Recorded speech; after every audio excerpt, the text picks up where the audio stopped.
বাদশা সেকান্দর মৃত্যুর আগে দুইটা নসিহত করেছেন। কয়টা? দুইটা নসিহত করেছেন। এক নম্বর নসিহত হচ্ছে, আমি সমস্ত পৃথিবীর রাজত্ব করেছি, আমার মৃত্যুর পর যখন আমাকে কাফন করা হবে, যখন আমাকে দাফন করা হবে, আমার ডাইন হাতটা বাহির করে রাখবে। সুবহানাল্লাহ বলেন। ডাইন হাতটা বাহির করে রাখবে। এবং আরেকটা নসিহত হচ্ছে, আমার খাটিয়া বহন করবে হাকিমরা এবং ডাক্তাররা। সুবহানাল্লাহ। তখন তার মন্ত্রী পরিষদ জিজ্ঞাসা করলেন, ও বাদশা সেকান্দর, সমস্ত পৃথিবী আপনারা রাজত্ব করেছেন, আপনার কোনো কিছুর অভাব নাই, টাকা পয়সার অভাব নাই, ধন সম্পদের অভাব নাই, রাজত্বের অভাব নাই। আপনার হাতটা যদি আমরা বাহির করে রাখি, তাহলে মানুষ মনে করবে কেমন পিছাস, মৃত্যুর পরেও, মৃত্যুর আগে আমাদের কাছ থেকে ট্যাক্স নিয়েছে, খাজনা নিয়েছে, মৃত্যুর পরেও সে আমাদের কাছে হাত পেতে আছে। সুবহানাল্লাহ।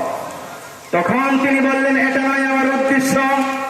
আমার উদ্দেশ্য হচ্ছে, ও দুনিয়ার মানুষেরা, ও আমার বন্ধুরা, ও মন্ত্রী পরিষদেরা, শুনে রাখো, শুনে রাখো, আমি পৃথিবীর মানুষকে মেসেজ দিয়ে যাচ্ছি, এটা জানিয়ে দিয়ে যাচ্ছি, আমার মতো বাদশাও মৃত্যুর সময় খালি হাতে কবরে যাইতে হয়েছে। সুবহানাল্লাহ। কবরে কি আপনার বাড়ি যাবে, ধন সম্পদ যাবে, টাকা পয়সা যাবে? কত দামি দামে খাটের ভিতরে আমরা শুই, রুমের ভিতরে ফ্যানে কাজ হয় না, এসি লাগাইতে হয়, সূর্যের আলো আমরা সহ্য করতে পারি না, একটু ঠান্ডা পড়লেই শীতের পোশাক পরি। একটা মানুষ একটা করলা কথা বললে সহ্য করতে পারি না, শরীরের ভিতরে জিদ চলে আসে, অহংকার করি, হিংসা করি। কোনো কিছুই যাবে না, খালি হাতে যেতে হবে, ঠিক কিনা? ওই কবরের ভিতরে বিছানা থাকবে না, মাটির ভিতরে শোয়ানো হবে, কবরের ভিতরে লাইট থাকবে না, আলো থাকবে না, এসি থাকবে না। আমরা যখন মারা যাব, আমাদের সাথে যাইবে কয়টা জিনিস? দুইটা জিনিস। এক নম্বর হচ্ছে ঈমান, দুই নম্বর হচ্ছে আমল। কি আমল? বাদশা সেকান্দর বললেন, আমি পৃথিবীর মানুষকে মেসেজ দিয়ে দিচ্ছি, আমার মতো এত বড় বাদশা যখন মৃত্যুবরণ করলাম, কোনো টাকা পয়সা নিতে পারলাম না, ধন সম্পদ নিতে পারলাম না, রাজত্ব নিতে পারলাম না, খালি হাতে কবরে যাইতে হলো। এটাই সত্যি, ঠিক কিনা? আল কবর হাক্কুন ওয়া আযাবু হাক্কুন। আল্লাহ রাসূল বলেছে, কবর সত্য জায়গা।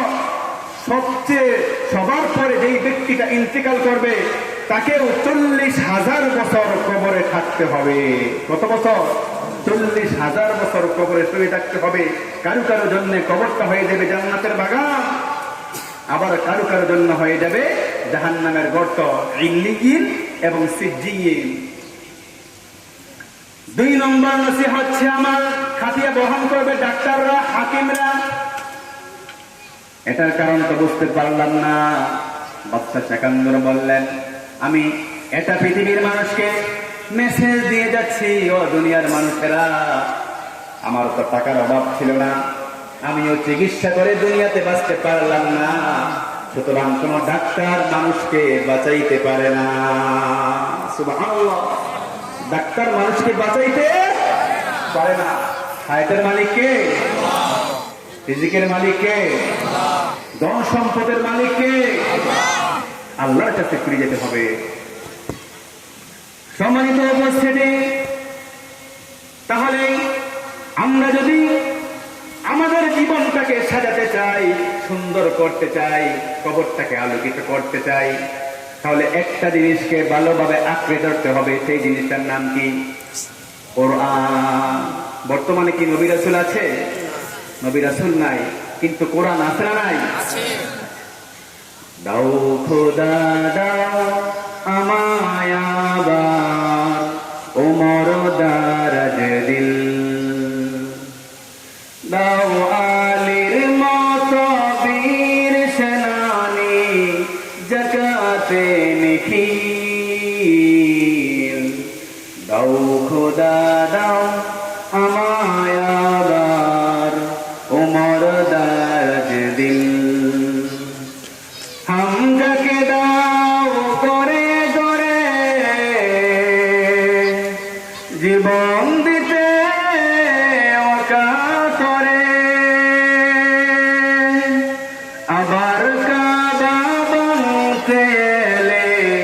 পাঠাও বাবিল, দাও খোদা দাও আমায় আবার উমর দারাজ দিল। সচ্চা ঈমান দিয়ে পাঠাও শত সাহাবা, তাদের দেখে বিশ্ব আবার বলো মারহাবা। আবার পাঠাও আবু বকর, ফিতনা ফাসাদ আসুক শত, অনরটল পাহাড় সম দাও যে মনের মিল। দাও খোদা দাও আমায় আবার উমর দারাজ দিল। আল্লাহু আকবার। সেই কোরআনকে মজবুত করে ধরতে হবে, কোরআনের সাথে সম্পর্ক করতে হবে, তাহলে কোরআন কবরে আমাদের সঙ্গী হবে। সুবহানাল্লাহ। সম্মানিত উপস্থিতি, আল্লাহ সুবহানাহু ওয়া তাআলা বলেন, ওয়া নুনাজ্জিলু মিনাল কুরআনি মা হুয়া শিফাউন ওয়া রাহমাতুল লিল মুমিনিন। আল্লাহ পাক বলে, আমি পৃথিবীর মানুষদেরকে এমন একটা কিতাব দিয়ে দিলাম যার সমস্ত সমস্যার সমাধান